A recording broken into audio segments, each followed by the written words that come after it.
what's up everyone? You guys ain't dead yet, right? Today we will talk about one of the newest upcoming characters in Honkai Star Rail 2.1. And maybe you already know who it is, right? Yes, he's Aventurine. Like what you guys did to Ekron, I believe most of you already saw the leaks of these characters quite some time ago. Yes, he's a tank type who can shield every single member on your team, so he could be a perfect support addition to your team composition when he is eventually released in the game, as he can shield his team from life-threatening attacks. And the most important thing is he is like to throw lots of gold to the enemies, so yeah, maybe he is really rich. Well, maybe. So without further ado, let's get into it. Before we talk more about these cool characters, let me introduce him first. Who is Aventurine in Honkai Star Rail? Aventurine is a 5-star imaginary character who is a member of the Preservation Path. As Topaz's co-worker, he is an employee of the Interastral Peace Corporation's Strategic Investment Department. Yeah, so something like that. So basically, his job is to protect other party members while dealing some damage to the enemies. But actually, he is cooler than that. Feeling curious? So let's talk about his kit.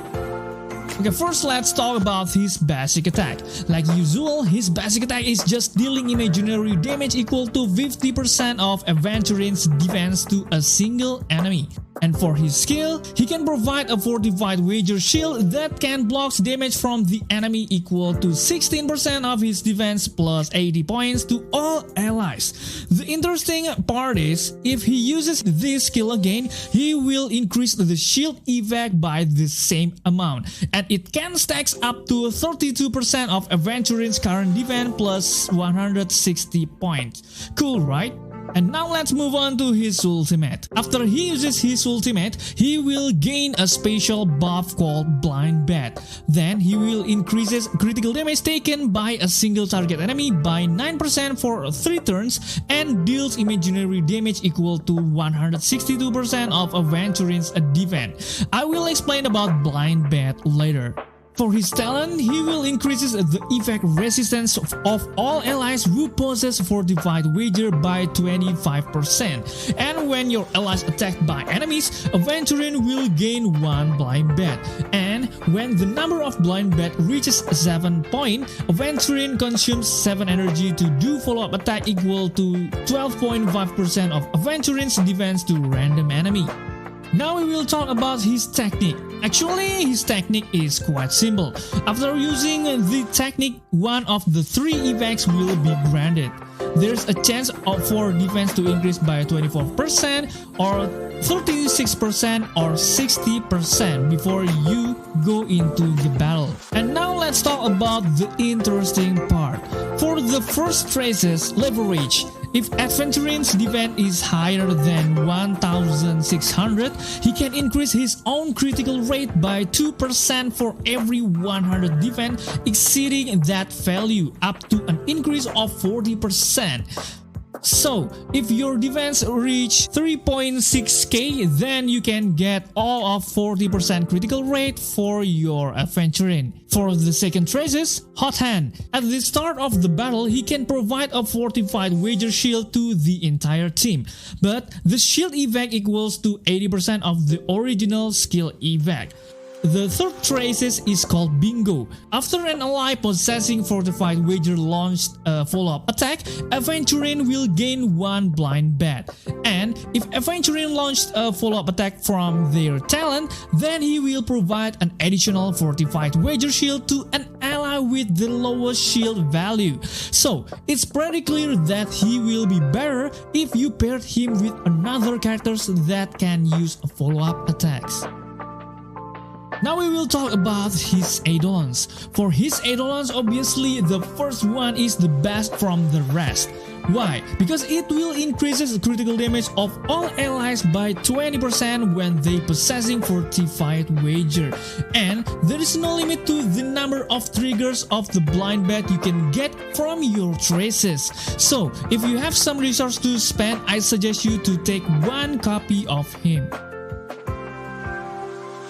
And And now we will talk about his Lightcones, which called inherently unjust destiny. This Aventurine signature Lightcone grants the wearer all-in evac, which is it will increases the wearer's defense by 36%, increases 40% of critical damage for 2 turns when providing shield, and enemies take 8% more damage from 2 turns after follow-up attacks. This Lightcones is pretty good for Aventurine since it will make Aventurines more DPS type rather than pure tank type, so you can deal more damage even though you put a tank role on your team. And now we will talk about his Relic Sets. The 4-piece Knight of Purity Palace is best for Aventurine, since it will give you more defense and it will increases the shield amount you can give to another allies for 20%. So it definitely perfect for Aventurine. And for the ornaments, I suggest you to use 2-piece Bellowbox Fortress of Preservation. Defense is the main stat you need for Aventurine. You need to aim defense status to reach more than 3k. 3.6k to be precise, to maximize the leverage traces evac. If you can reach 3.6k defense, then you will gain around 40% critical rate for free, and of course it will make your Aventurine really good. But don't forget to make sure to put substantial substat on his relics such as critical damage, HP, evac resistance, and some speed. I know he is like a sub-tank or something, but he still needs some HP to maintain his position. And now we will talk about best team composition for Aventurine, who is really perfect pair for him. Aventurine is a general tank that can be put on any team. But you must remember that he can be better if you put on some characters that can do some follow-up attacks, like Kafka, Dr. Ratio, or any other characters. If you don't put on no characters that can do follow-up attacks, then his traces will be no useful at all. Okay, now, should you pull Aventurine or not? First, he can give all allies a shield that can stack through his skill. He has a passive that can give him a ton of critical rate if you build ton of defense on his stat. He can do auto counter attack if his blind bat reaches 7 points. And if you're pretty new to this game, then he will become a good starter for your team. But he also has a cons. You need a character that can do follow-up attack if you want to use him properly. He doesn't has any taunt ability at all, so he can't do something like any other tank role characters. And the last thing is, he doesn't has any major debuff at all. So that's everything about Aventurine. How was it? Do you think Aventurine is good? Please leave your comment below. Thank you for watching, stay safe, stay healthy, and see you in the next video.